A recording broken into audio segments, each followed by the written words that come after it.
오늘부터 드디어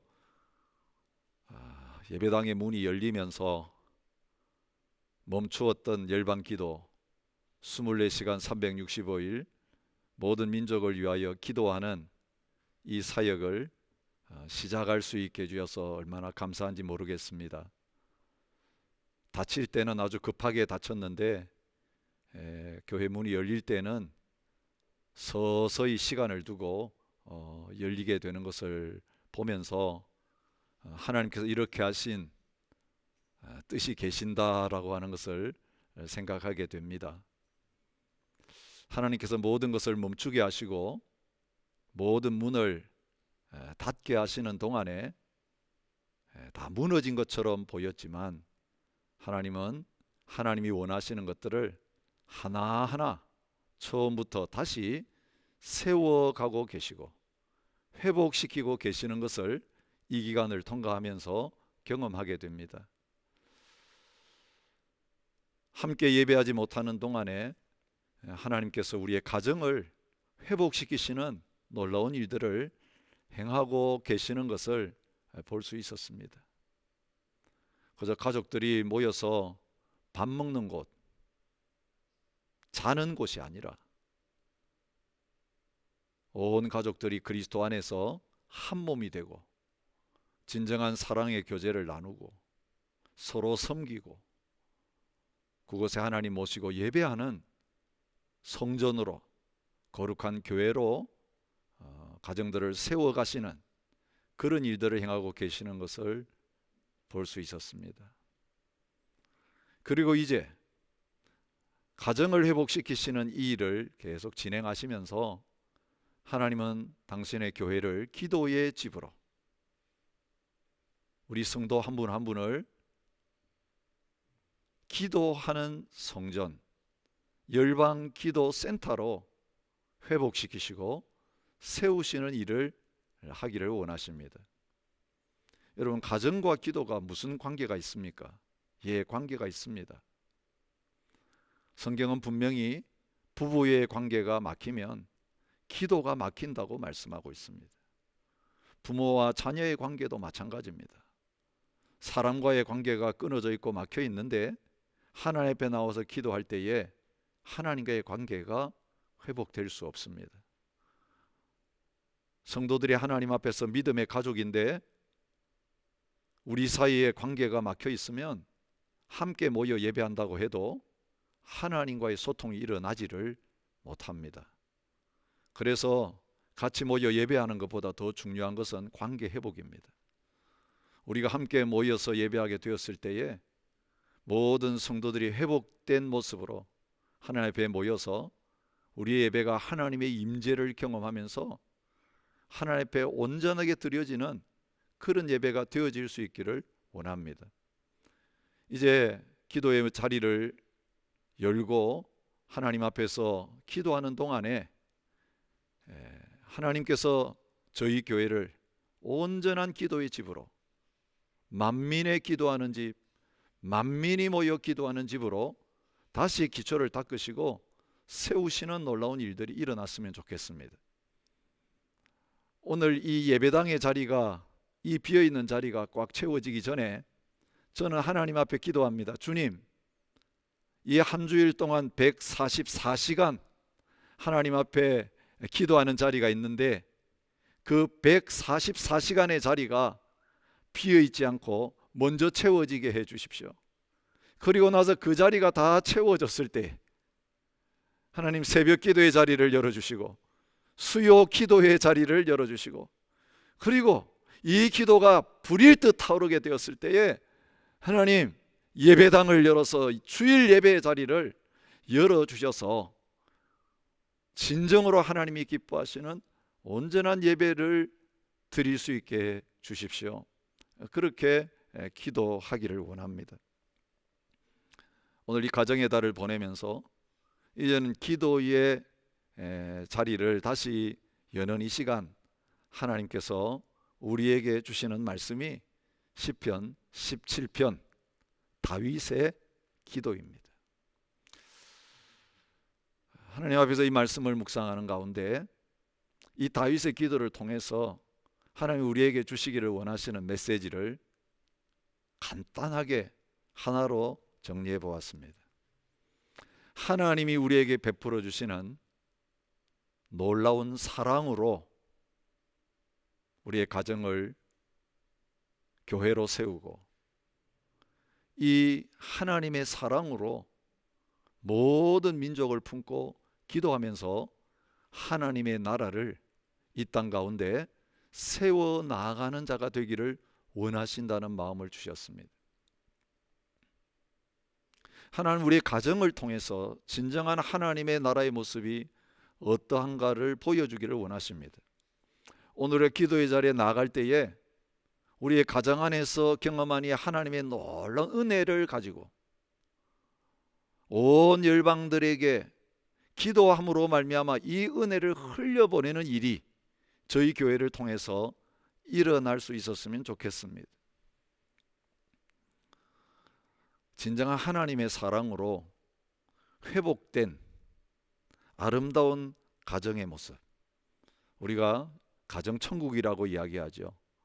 가정천국을 이루기에 가장 불가능한 조건 속에서 참 아름다운 가정천국을 이루면서 하나님 나라를 세워가는 아름다운 한 가정의 스토리를 소개하면서 오늘 설교를 시작하고 싶습니다.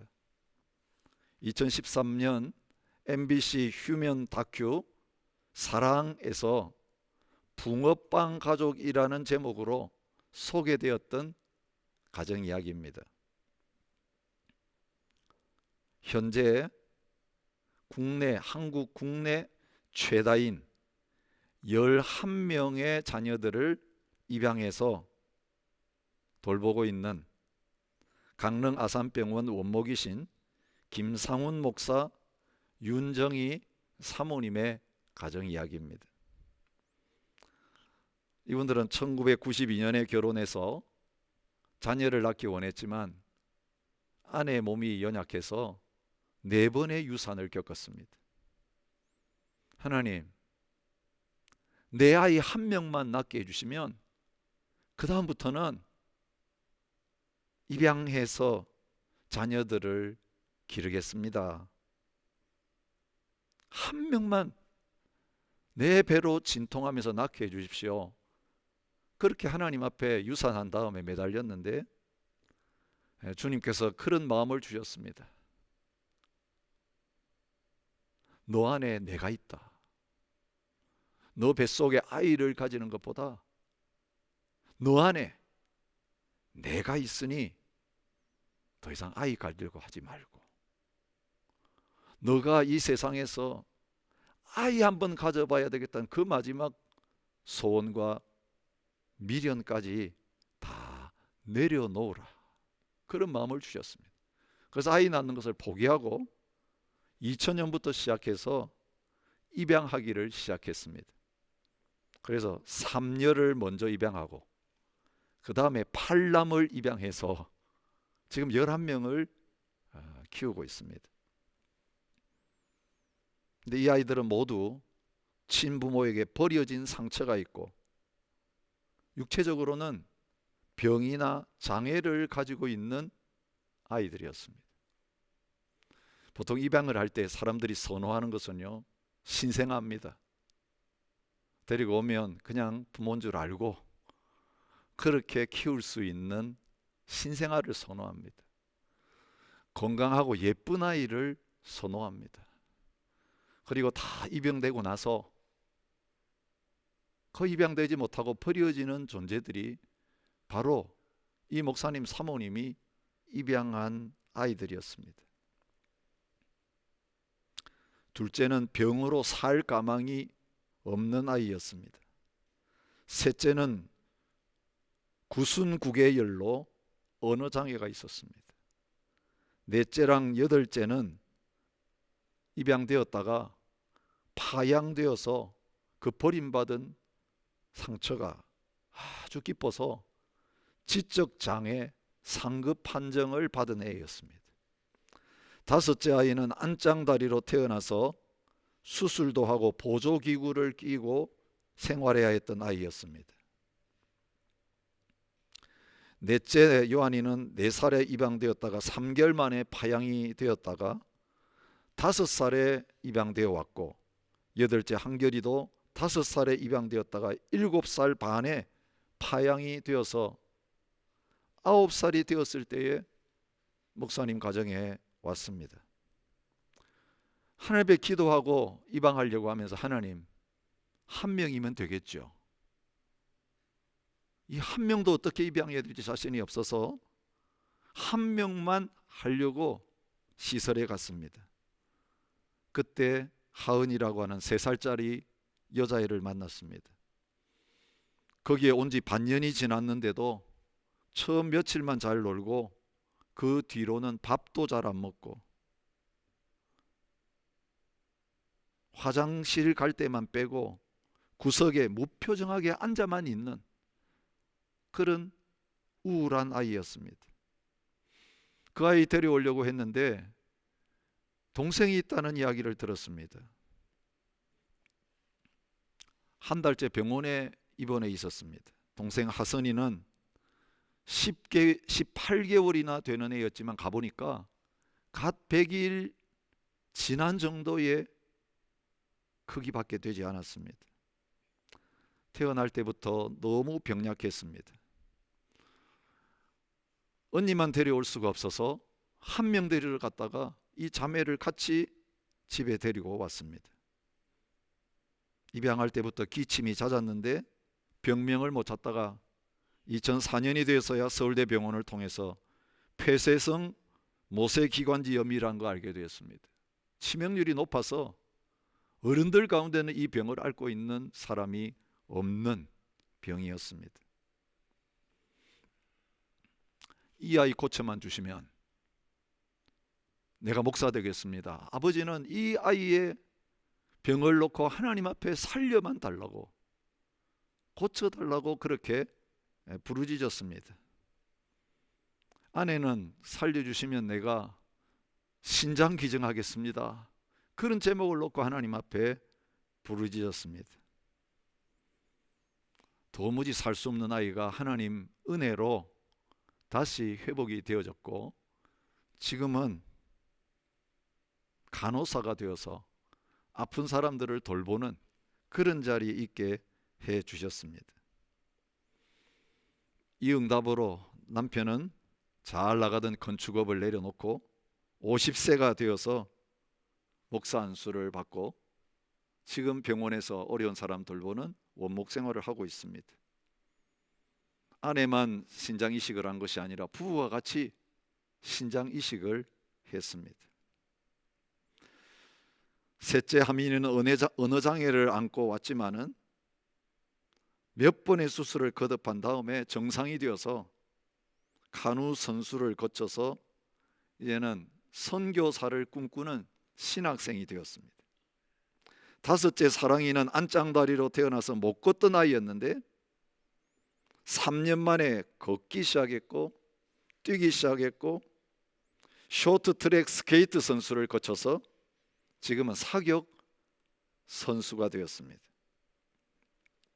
사실 육체적인 장애보다 더 큰 어려움을 가진 아이는 입양되어 갔다가 파양되어서 돌아온 아이였습니다.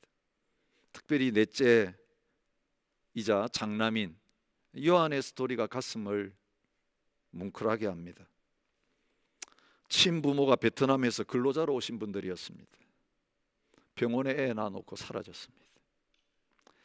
4살 때 입양 갔다가 3개월 만에 파양되고 그 상처로 퇴행성 발달 장애를 앓고 있었습니다. 입양 당시에 IQ를 재보니까 60이었습니다. 지적 장애인이었습니다.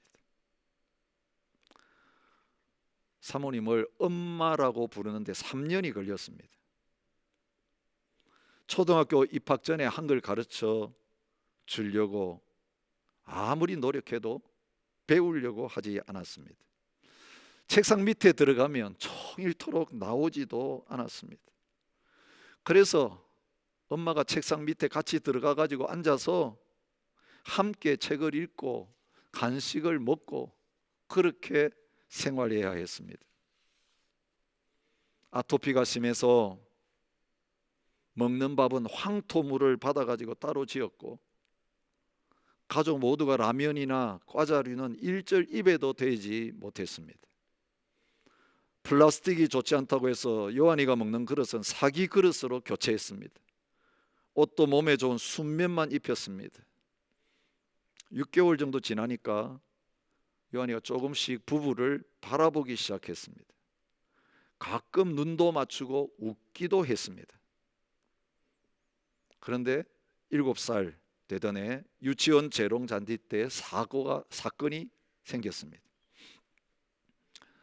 애들 발표 무대가 다 끝나고 선생님들이 아이들 다 앞으로 나오라 그래가지고 엄마 사랑해요 라고 말하게 했습니다. 부모님들 모셔놓고 재롱잔치니까 다른 애들은 엄마 사랑해요 아주 밝은 얼굴로 소리쳤습니다. 그때 요한이는 온 교실이 떠나가도록 큰 소리로 나 엄마 안 좋아해 그렇게 소리쳤습니다. 이 아이에게 엄마 되려고 그동안 했던 모든 노력이 한순간에 물거품이 되는 기분이 들었습니다. 온 세상이 멈추는 것 같은 느낌이었습니다. 그래서 집에 와서 울었습니다. 이제는 새롭게 시작할 마음도 사라졌습니다. 그때 목사님이 저렇게 말하는 요한이의 마음은 어떻겠어? 그 말을 들으면서 그 요한이가 받았을 그 상처와 아픔과 그 마음을 헤아려 볼 수 있게 되었습니다. 그래서 그날 저녁에 요한이를 끌어안고 울었습니다. 미안하다, 미안하다. 더 사랑하지 못하고 더 배려하지 못해서 미안하다. 그 아이를 붙들고 미안하다고 울고 있는데 기적이 일어납니다. 요한이가 엄마를 끌어안고 울기 시작했습니다. 그것이 치유의 순간이었습니다. 그날 이후부터 요한이는 바뀌기 시작했습니다. 발달 장애를 이겨냈고 그 11명의 자녀 중에서 딴 건 다 못하고 공부만 제일 잘하는 아이가 됐습니다. IQ 130의 수제 소리를 들었고 올백을 받으면서 반에서 1등을 놓치지 않는 아이로 바뀌어졌습니다. 다 문제와 어려움을 가지고 있는 아이를 보내주셨는데 그 아이들이 하나도 구김살 없이 낙오되지 아니하고 정상적이고 건강한 자녀들로 성장하고 있습니다. 사모님의 고백입니다. 어떻게 그렇게 할 수 있었는가? 저같이 쓸모없는 사람을 입양해 주신 하나님, 끝까지 참고 믿어준 우리 하나님 아버지 때문에 내가 살아갈 수 있었고 거기다 하나님을 아버지라고 부를 수 있는 놀라운 특권을 누리잖아요. 그렇게 주님께서 저를 입양해 주신 걸 생각하면 그 은혜 조금이라도 보답하고 싶어서 다들 키우기 어렵다는 아이들을 자녀 삼고 싶다는 생각을 했어요. 신생아보다 다른 사람들은 꺼려하는 입양이 어려운 성장한 아이들을 데리고 와서 우리와 함께 재미나게 살아가는 게 하나님께서 원하시는 천국 가정의 모형이 아닐까 생각했어요. 그리고 실제로 그 천국 가정의 모형을 보여주고 있습니다. 사실은 살기 참 어려운 상황인 거예요. 한 달에 목사님 사례가 200만 원이라 그래요. 그런데 원래 하나님 앞에서 가정을 이루면서 서약했던 대로 2분의 1은 하나님 앞에 드려요. 그리고 다른 모든 것 떼고 그 어려운 가운데서 도와주는 곳이 많고 50만 원으로 이 13명의 가정이 살고 있어요. 그러니 문제가 생길 때마다 이들이 하는 건 엎드려 기도하는 것밖에 없어요. 여러분, 이 스토리가 알려지면서 자녀 교회가는 책도 쓰고요. 그래서 인쇄도 받을 수 있게 됐어요.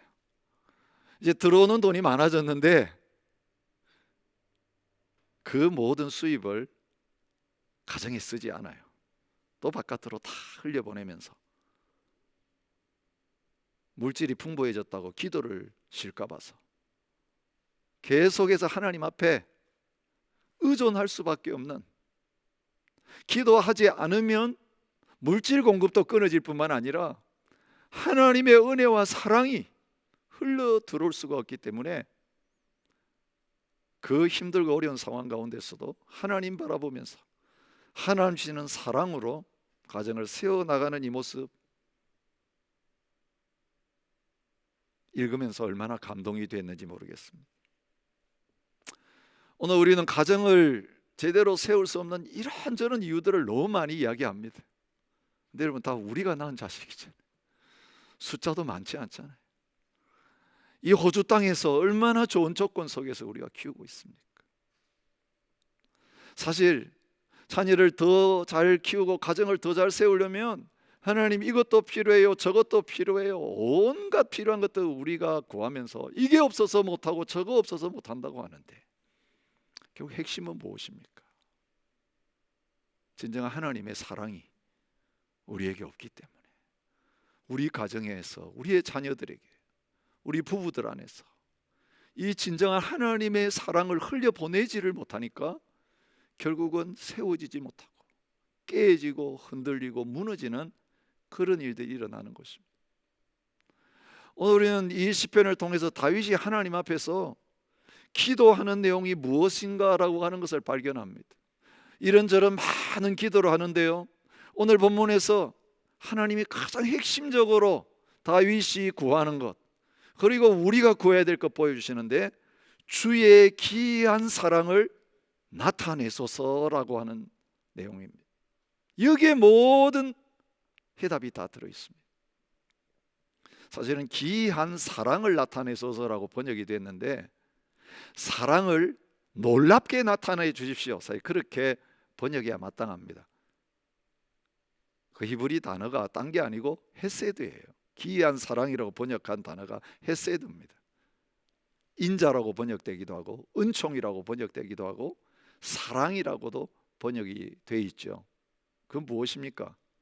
사랑받을 자격이 있기 때문에 사랑해 주는 것이 아니라 하나님이 사랑하기로 결정하셨기 때문에, 언약을 맺으셨기 때문에 하나님의 자녀들에게, 하나님의 백성들에게 베풀어 주시는 조건 없는 무한한 사랑을 표현하고 있는 것입니다. 여러분, 다윗이 기도하면서 기이한 사랑을 나에게 지금 계속해서 나타내 주십시오라고 그렇게 부르짖는 모습을 보면서 다윗 자신이 바로 이 사랑의 가치가 얼마나 크고 놀라운 것을 알았을 뿐만 아니라 또한 그 사랑을 몸소 실천하면서 흘려보내는 자였다라고 하는 것을 생각하게 됩니다. 다윗은 어떤 사람이었습니까? 집안에서 막내였습니다.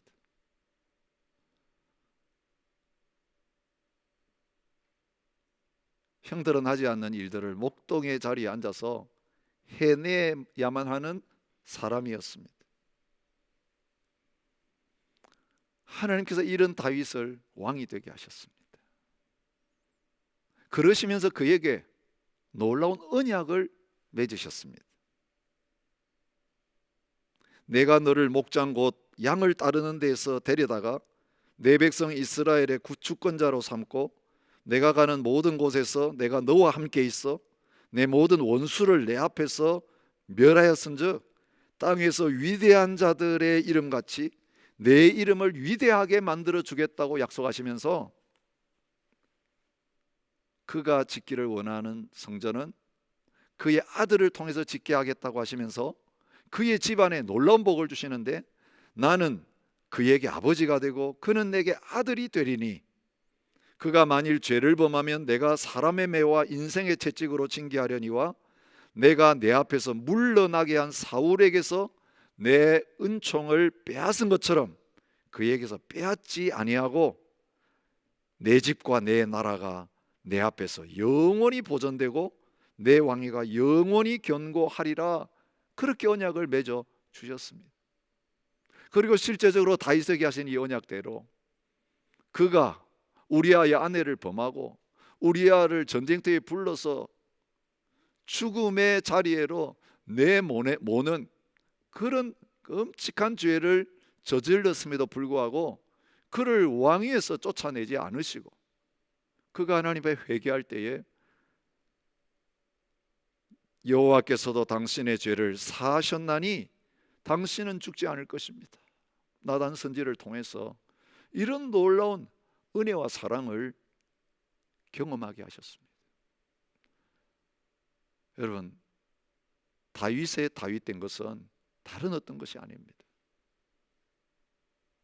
그가 하나님의 큰 은혜와 사랑을 받았음에도 불구하고 교만하여져서 그 사랑을 저버렸는데, 그 언약을 깨뜨렸는데 하나님께서는 그 언약적인 사랑을 거두지 않으시고 그를 용서해 주셨을 뿐만 아니라 바로 우리아의 아내였던 밧세바를 통해서 하나님의 사랑을 받는 솔로몬이 태어나게 하시고 그 솔로몬을 통해서 그 성전을 짓는 놀라운 하나님 나라의 역사를 이루어가게 하시는 거 보면서 하나님의 사랑이 어떤 사랑인가를 그는 경험했습니다.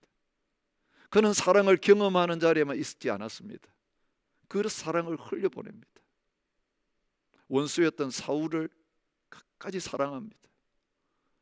그 원수의 아들이었던 요나단과 언약적인 사랑의 관계 속에 들어갑니다. 여인을 향한 사랑보다 더 했다라고 말하죠. 생명을 내놓는 그 진정한 사랑의 관계 속에 들어갑니다. 사울이 죽고 요나단이 죽었을 때에 그대로 잊지 않습니다. 그 사랑을 그 원수의 집안에 흘려보내기 위해서 사울의 후손을 찾습니다. 내가 그 사람에게 하나님의 은총을 베풀고자 하노라. 그러면서 저는 다리를 가지고 있었던 무비보셋을 찾아내어서 자기의 상에 앉히고 그 아버지 할아버지가 가지고 있던 모든 것들을 누리면서 그의 가족이 되는, 한 상에서 먹고 마시는 그런 은혜를 누리게 만들고 있는 것을 보게 됩니다. 다윗은 이 세상에서 하나님의 은혜가 얼마나 귀한지, 그 헤세드의 사랑이 얼마나 소중한지를 알고 있었습니다. 지금 이 기도를 할 때의 다윗의 상황은 어떻습니까? 너무너무 기가 막히고 억울한 상황 가운데 있습니다. 오늘 본문에 보면 다윗은 하나님 앞에서 별로 잘못한 것이 없었습니다. 1절에서 의의 호소를 들으소서 그렇게 말합니다. 3절에서는 말합니다. 하나님이 내 마음을 감찰해 보셨지만 흠을 하나님이 찾지 못하셨습니다. 하나님 앞에 당당합니다. 4절에 말합니다. 사람의 행사로 논해도 주님의 말씀 따라서 스스로 삼가서 포악한 자들의 길은 내가 걸어가지 않았습니다. 주님의 길을 걸으면서 순종의 삶을 살았기 때문에 사람들 앞에서도 나는 부족한 게 없습니다. 15절에도 의로운 중에서 내가 주님의 얼굴을 배울 것입니다. 하나님과 사람 앞에서 의로운 자리에 있었던 것을 이야기하고 있습니다. 바르게 살았습니다. 말씀대로 살았습니다. 시편 1편이 말하는 그 복이 있는 자의 모습을 그대로 살고 있는 사람입니다. 그런데 형통함이 따르지 않았습니다. 세상적인 복이 따르지 않았습니다. 그에게 찾아온 것은 악인들의 압제였습니다. 9절은 그의 상태를 이렇게 말합니다. 내 앞에서 나를 압제하는 악인들과 나의 목숨을 노리는 원수들이 있었다고 말합니다. 그들의 마음은 기름에 잠겼으며 그들의 입은 교만하게 말하나이다. 이제 우리가 걸어가는 것을 그들이 애워싸서 노려보고 땅에 넘어뜨리려 하나이다. 그는 그 움킨 것을 찢으려 하는 사자 같으며 은밀한 곳에 엎드린 젊은 사자 같습니다. 사자처럼 먹이를 노리는 그 악인들이 기회를 엿보고 그를 공격하는 그런 자리에 있는 것을 보여주고 있습니다. 근데 그를 더 힘들게 했던 것은 무엇이겠습니까? 그런 자들이 이 세상에서는 형통하다는 것. 하나님의 말씀의 길을 걸어가는 거룩한 삶을 사는 그는 이런 고난 가운데 있는데 그들은 형통합니다. 여호와여 이 세상에 살아있는 동안 그들의 분깃을 받은 그 사람들은 14절이 말해요. 세상에선 그들이 자기 몫을 차지하면서 잘 되고 있는 것을 말합니다. 그들은 주의 재물로 배를 채우고 자녀로 만족하고 그들의 남은 산업을 그들의 어린 아이들에게 물려주는 자니이다. 자기 살 때도 배부르고 죽어서 자손들에게 유산을 남겨주는 그런 모습을 바라보고 있습니다. 그러면서 하나님 이 기가 막힌 억울한 상황에서 하느님 앞에 울부짖으면서 기도하고 있습니다. 여호와여 의의 호소를 들으소서. 나의 울부짖음에 주의하소서. 거짓되지 아니한 입술에서 나오는 나의 기도에 귀를 기울이소서. 주께서 나를 판단하시며 주의 눈으로 공평함을 살피십시오. 이게 공평한 일입니까? 이게 정의입니까? 하나님 과연 살아 계십니까? 하나님 감찰하십니까? 사실 하나님 앞에서 그렇게 부르짖으면서 탄원하고 있습니다. 그런데 이렇게 부르짖는 가운데 6절에 보니까 그렇게 울부짖고 하나님 앞에 탄원하면서도 반드시 하나님이 응답하실 것이라고 하는 것에 대한 믿음이 표현되고 있습니다. 하나님이여 내게 응답하시겠으므로 내가 불렀사오니 내게 귀를 기울여 내 말을 들으소서. 그러나 하나님이 그의 기도를 반드시 응답하실 것을 확신하면서 하나님 앞에 울부짖고 있습니다. 여러분 무엇이 다윗으로 하여금 그 기막힌 상황 속에서 하나님이 반드시 응답하실 것이라고 하는 것을 확신하면서 하나님 앞에 나와서 부르짖게 하고 있습니까? 다윗이 바라보았던 하나님이 기이한 사랑을 베푸시는 하나님이었기 때문에 그렇습니다. 그건 아무것도 붙잡을 수 없는 상황 속에서 오직 하나님의 사랑만을 붙들고 하나님 앞에 그 사랑을 보여달라고, 그 사랑을 나타내 달라고 기도하고 있습니다. 오늘 우리가 묵상했고 또 앞으로 묵상하게 될 다윗의 시편 속에서 비슷한 이런 상황이 처할 때마다 다윗은 하나님의 사랑을 구하는 비슷한 기도를 수없이 드리고 있는 것을 봅니다. 13편 5절에서 나는 오직 주의 사랑을 의지하여 싸우니 라고 고백하고 있습니다. 시편 52편 8절에서는 그러나 나는 하나님의 인자하심을 영원히 의지하리로다. 번역은 다르지만 다 헤세드, 하나님의 놀라운 사랑을 보여주고 있습니다.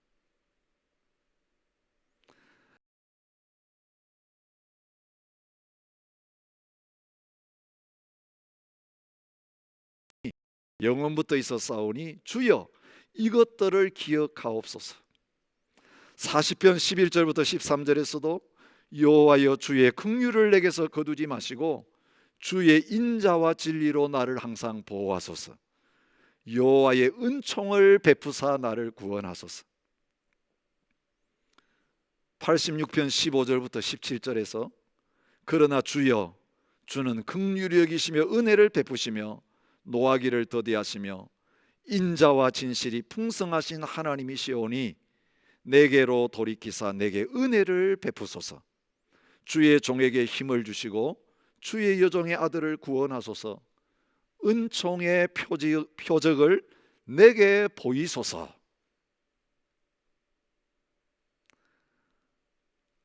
하나님의 은혜 말고는 붙잡을 것이 없는 것을 고백하면서 끝까지 하나님의 사랑 하나 붙들고 늘어지고 있는 그의 모습을 봅니다. 여러분, 이 정도 억울한 상황이면 자기의 의를 의지할 수 있습니다. 내가 무엇을 잘못했습니까? 욥처럼 그 고난 속에서 사람들을 향하여, 하나님을 향하여 나는 잘못 없는데 왜 나에게 이런 일이 왔습니까? 그렇게 말할 수 있습니다. 그런데 그는 오직 하나님의 사랑만 의지합니다. 하나님의 어떤 사랑을 붙잡고 있습니까? 나를 눈동자같이 지키시고 주의 날개 그늘 아래 감추어 주시는 그 구체적인 사랑을 의지합니다. 하나님의 사랑이 아무 힘이 없는 그를 눈동자와 같이 지켜주실 것이고, 하나님의 사랑이 피할 곳 없는 그를 날개 그늘 아래 쉬게 해주실 거라고 말합니다. 이스라엘 백성들을 향하여 하나님이 약속하신 사랑입니다. 신명기 32장 10절에 여호와께서 그를 황무지에서 짐승이 부르짖는 광야에서 만나시고 호위하시며 보호하시되 자기의 눈동자와 같이 지키셨도다. 스가랴 2장 8절에서는 하나님이 자기 백성을 눈동자와 같이 지키시는 것이 뭔지 이렇게 표현합니다. 너희를 범하는 자는 그의 눈동자를 범하는 것이라. 자기의 눈동자를 범하는 것처럼 이스라엘 백성들을 소중하게 여기시며 대해주시는 것을 말합니다. 주님의 날개 아래 품어주시는 것이 하나님의 사랑의 증거라고 다윗은 노래합니다.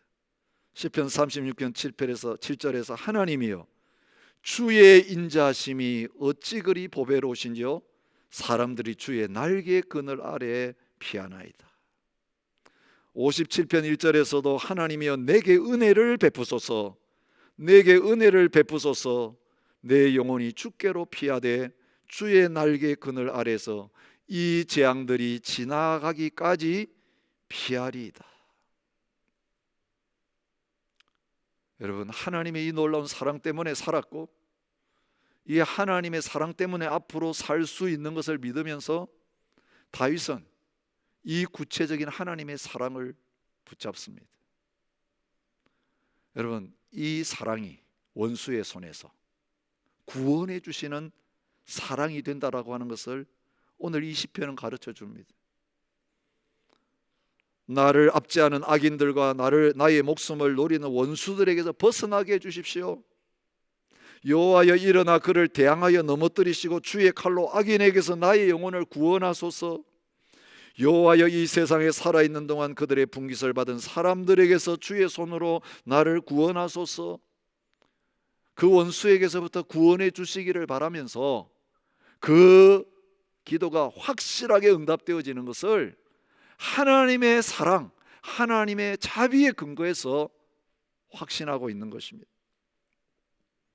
시편 6편 4절에서 여호와여 돌아와 나의 영혼을 건지시며 주의 사랑으로 나를 구원하소서. 다윗은 그렇게 기도했습니다. 31편 16절에서 주의 얼굴을 주의 종에게 비추시고 주의 사랑하심으로 나를 구원하소서 기도합니다. 109편 26절에서 여호와 나의 하나님이여 나를 도우시며 주의 인자하심을 따라 나를 구원하소서. 143편 12절에서 주의 인자하심으로 나의 원수들을 끊으시고 내 영혼을 괴롭게 하는 자를 다 멸하소서. 나는 주의 종이니이다. 그렇게 기도하고 있는 것입니다. 여러분, 오늘 우리가 처한 상황이 얼마나 억울하고 답답하고 기가 막히다 할지라도 하늘 앞에 담대하게 우리의 구원을 바라보며 살려달라고, 건져달라고 기도할 수 있습니다. 때때로 오늘 우리 자신이 잘못해서 이런 공경에 처했다 할지라도 여러분, 다윗이 자신의 잘못으로 말미암아 그 아들들에게 쫓겨다니고 자신의 부족함으로 말미암아 그 나라에 여러 가지 어려움들을 불러와서 그런 고난 가운데 있을 때에도 여전히 하나님의 구원을 바라보면서 기도했던 것처럼 우리도 하나님의 사랑을 의지하고 부르짖으며 간구할 수 있는 것입니다. 그런데 더 놀라운 것은요, 건져달라고, 구원해달라고, 응답해달라고 하면서 사랑을 이용하고 의지하는 게 아니라, 다윗이 구원을 바라고 기도의 응답을 바라면서 궁극적으로 추구하는 것은 자기 잘 되는 것이 아니었다는 거예요. 문제 해결하는 것이 아니었다는 것입니다. 15절 결론이 다윗이 진정으로 하나님의 사랑을 의지하면서 그 사랑을 붙잡으면서 응답받기를 원하는, 누리기를 원하는 최고의 목적이 무엇인가를 보여줍니다. 나는 의로운 중에 주의 얼굴을 배우리니 깰 때에 주의 형상으로 만족하리이다. 악인들은 세상에서 만족합니다. 눈에 보이는 것을 가지고 만족합니다. 우리도 신앙생활을 한다고 하면서 하나님 이게 모자라요, 이게 부족해요, 이거 주세요, 이거 채워주세요, 이 세상의 만족을 위해서 하나님 앞에 기도할 때가 있습니다. 그리고 배부르고 만족하면 더 이상 하나님 찾아오지 않습니다. 또 그것이 떨어져야 주님 앞에 와서 그거 채워달라고 그릇을 내놓습니다. 근데 다윗은 그 원수들 물리쳐 달라고 하면서 하나님의 사랑을 의지할 뿐만 아니라 그 원수들이 물러간 다음에 하나님이 그를 구원해 주셨을 때에 이제는 그 하나님의 사랑으로 만족하면서 하나님의 얼굴을 배웠고 하나님의 집에 거하고 하나님과 함께 동행하는, 그것이 최고의 복이라고 말하면서 그 하나님의 사랑을 붙잡고 있는 것을 볼 수 있습니다. 야곱이 야복강가에서 하나님과 대면하는 이 최고의 복을 누리기 원하면서 그 천사를 놓치지 않고 나를 축복해 달라고 부르짖던 것 같이 다윗은 그것을 구하는 자리에 있습니다. 주님의 얼굴을 나에게 비춰주십시오. 여러 가지 공경 속에 있을 때마다 다윗이 계속해서 하나님 앞에 수많은 시편 가운데 계속 반복해서 구하는 거예요. 주님의 얼굴을 나에게 돌이키지 마시고 주의 얼굴을 비춰 주십시오. 여러분, 죄인인 우리들에게 아무리 선하게 살았다고 할지라도 하나님 앞에 부족한 저희들에게 하나님의 얼굴빛을 비춰주시고 만나주시고 함께 해주시는 이것, 은혜 아니면 불가능한 것입니다. 하나님은 오늘도 저와 여러분의 이 놀라운 은혜와 사랑을 베푸셔서 이제는 구원받은 것으로 만족하지 아니하고 날마다 주님의 얼굴을 배우면서 주님과 동행하는, 그리고 주님 안에서 나는 부족함이 없습니다, 주님 나는 만족합니다라고 하는 복된 자리에 세워주셨습니다. 예수 그리스도를 통해서 저와 여러분에게 이 놀라운 귀한 하나님의 사랑을 경험하게 하셨습니다. 우리가 아직 죄인 되었을 때에 예수님 십자가에서 죽으심으로 말미암아 이 놀라운 사랑을 우리에게 확인시켜 주셨습니다. 사랑으로 말미암아 죄인들이 구원받는 은혜를 누리게 하셨을 뿐만 아니라 하나님을 아빠 아버지라고 부르면서 하나님의 자녀가 되어서 이제는 하나님과 영원히 함께 사는, 주님이 우리 안에 거하시고 우리가 주님 안에 거하는 그 복을 누리게 하셨습니다. 그리고 주님 다시 오실 때에는 그 주님의 얼굴을 배웠고 영원히 아버지의 집에서 거하게 되는 그 참된 소망을 가지고 우리에게 오는 죽음까지도 두려워하지 아니하고 당당하게 사모하면서 달려나가는 자리에 있게 해 주셨습니다.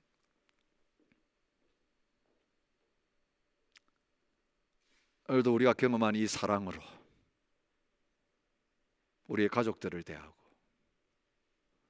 무너진 관계와 공동체를 회복시켜 나가는 저와 여러분이 되시기 바랍니다.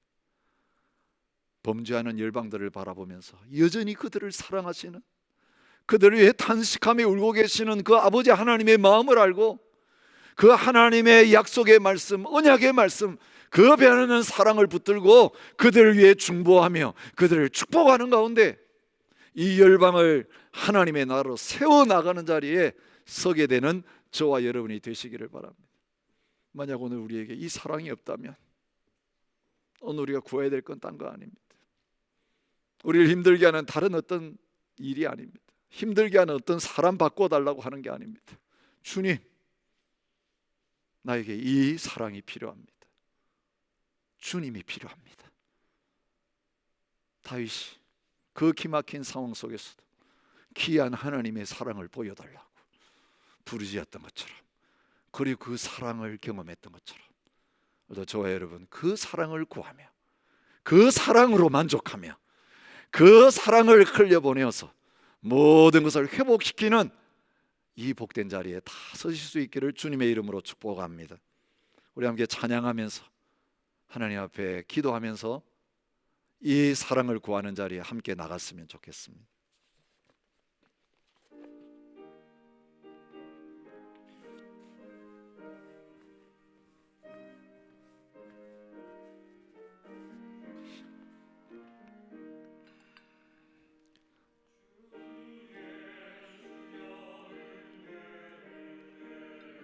주사 꼭 꽃을 좀 많게 많게 하옵소서.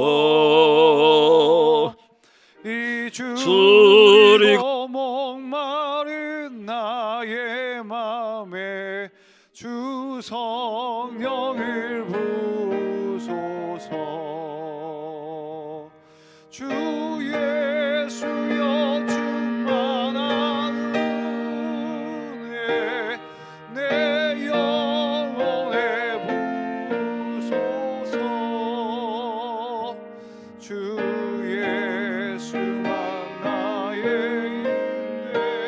힘되고 내 만족감 됩니다.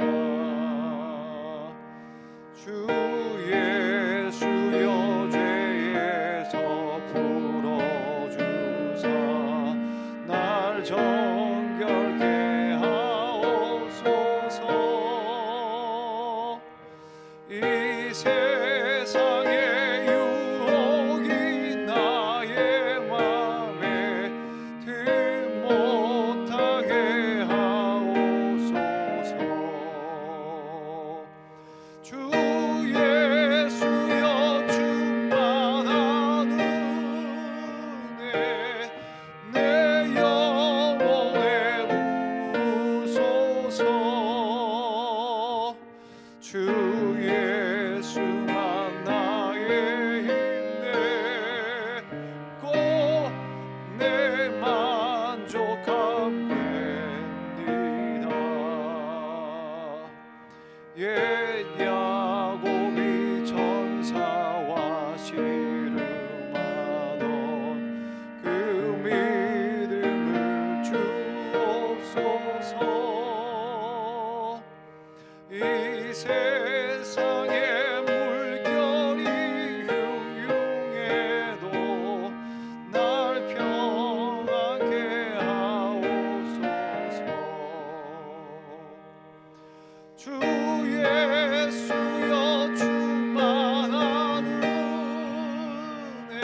시간 주님의 사랑과 은혜를 구하며 나갔으면 좋겠습니다. 우리의 삶에 여러 어려움들이 있고 또 우리를 대적하는 수많은 무리들이 있겠지만, 그러나 이 모든 어려움들을 이기게 하는 힘은 오직 우리 하나님의 은혜와 사랑 가운데서만 나옵니다.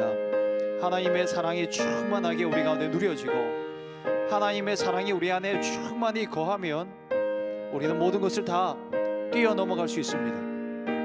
정말 어려운 순간 가운데서도 하나님의 사랑이 있으면 우리는 이겨낼 힘을 얻는 것입니다. 그리고 나아가 이것이 아무 문제도 아니라는 것을 우리가 고백하게 되는 것입니다. 하나님의 사랑이 나를 만족시키기 때문입니다. 우리가 지금 어려움이 나오고 불평 불만이 나오는 것은 하나님의 사랑이 우리 가운데 느껴지지 않기 때문입니다. 이 시간 하나님 앞에 기도할 때 주여 그 사랑을, 그 기이한 사랑을 나에게 나타내소서. 그 하나님의 사랑을 놀랍게 나에게 나타내 주시옵소서. 그래서 이번 한 주도 승리하게 하여 주시고 나의 모든 삶을 통하여서 이런 넉넉하게 이겨서 우리 하나님 한 분만으로 인하여서 만족하고 기쁨을 누리는 삶을 살게 하시고 그 사랑을 증거하게 하여 달라고 우리 같이 한번 주님의 사랑을 구하며 은혜를 구하며 나아가도록 하겠습니다. 함께 기도합니다. 하나님 아버지, 내가 하나님의 사랑을 날마다 누리며 살아가기를 원합니다. 하나님, 다윗이 기도하였던 것처럼 하나님의 그 기이한 사랑을 알게 하여 주십시오. 주님의 그 사랑을 놀랍게 나타내어 주시옵소서. 그리하여서 하나님, 내 삶에 일어나고 있는 그 여러 가지 일들, 그리고 내 안에 지금도 나타나고 있는 이런 도전들을 넉넉하게 이겨나가게 하여 주시고 극복하게 하여 주시고, 하나님, 이 모든 것들이 문제가 되어지지 않을 정도로 하나님의 사랑 안에 거하게 하여 주십시오. 하나님의 사랑에 충만한 가운데 거하게 하여 주십시오. 우리 하나님 아버지의 그 놀라운 사랑 때문에, 우리 예수님의 그 완전한 은혜 때문에 내 안에 만족감을 누리며 하나님, 이것으로 인하여서 나를 대적하는 사람일지라도 원수 같은 존재일지라도 내가 사랑하고 섬기는 자리로 나아가게 하여 주시옵소서. 하나님, 그리스도의 그 사랑이 날마다 성령 안에서 깨달아지게 하여 주시고 날마다 더 알게 하여 주시고 하나님을 더 사랑하게 하여 주시고 그 주님의 사랑으로 말미암아 이 땅 가운데 하나님의 뜻을 완전히 이루며 살아가게 하여 주시옵소서. 승리케 하여 주옵소서. 주님,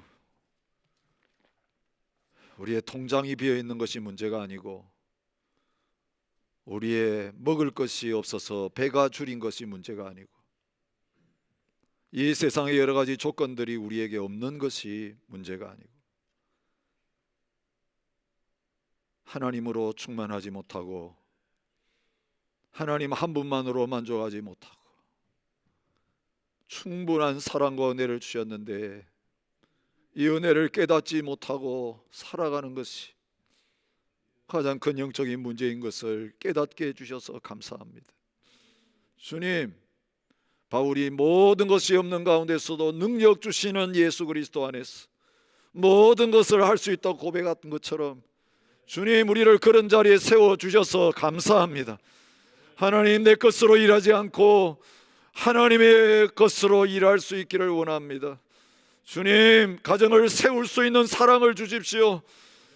이 열방을 다시 일으킬 수 있는 사랑을 주셔서 포기하지 않고 섬길 수 있게 하시고 용서할 수 있게 하시고 사랑할 수 있게 하시고 기도할 수 있게 하여 주시옵소서. 계속해서 퍼주고 퍼주는데도 끊어지지 않고 배에서 생수의 강같이 솟아나는 은혜가 우리 가운데 넘치게 하시고 가정 가운데 넘치게 하시고 교회 가운데 다시 채워지게 하여 주시옵소서. 이제는 우리 주 예수 그리스도의 은혜와 아버지 하나님의 기이하신 사랑과 성령의 교통하심이 이 사랑을 구하며 이 사랑으로 만족하는 삶을 살아가기 원하는 모든 하나님의 백성들과 백성들의 가정과 주의 몸된 교회 위에 이제로부터 영원히 함께 있을지어다. 아멘.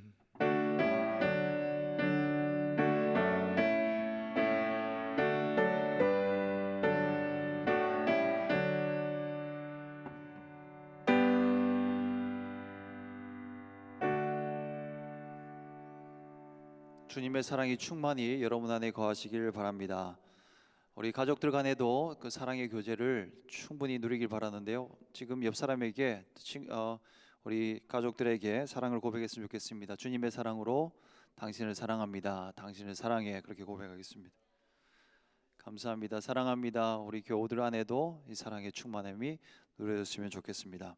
교회 소식 전해드리겠습니다.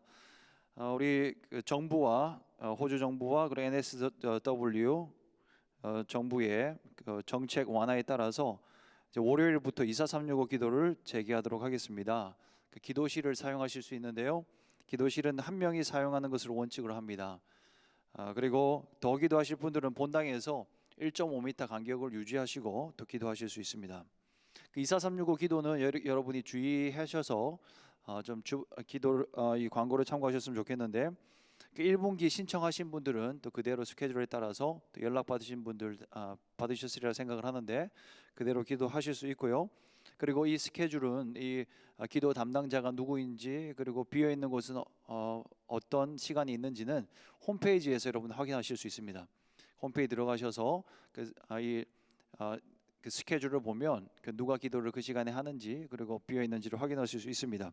그래서 비어 있는 시간에 기도하기를 또 원하시는 분들은 홍승희 장로님에게 여러분 연락해 주셔서 또 신청해 주실 수 있고, 또 혹 신청하지 않는다 하더라도 여러분 본당에서는 언제든지 기도를 하실 수 있습니다.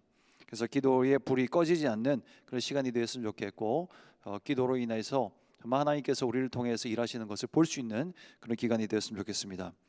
더불어서 무슬림을 위한 30일 기도 계속해서 진행 중에 있습니다. 끝날까지 또 기도 제목 나갈 때마다 여러분 공유되는 기도 제목을 가지고 또 성령께서 주시는 감동을 따라서 무슬림들을 위해서 기도해 주시길 부탁드립니다.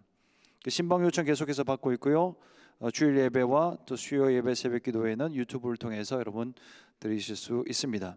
이번 한 주간도 주님 안에서 만족감을 누리시고 승리하는 한 주가 되어지길 바랍니다. 사랑하고 축복합니다.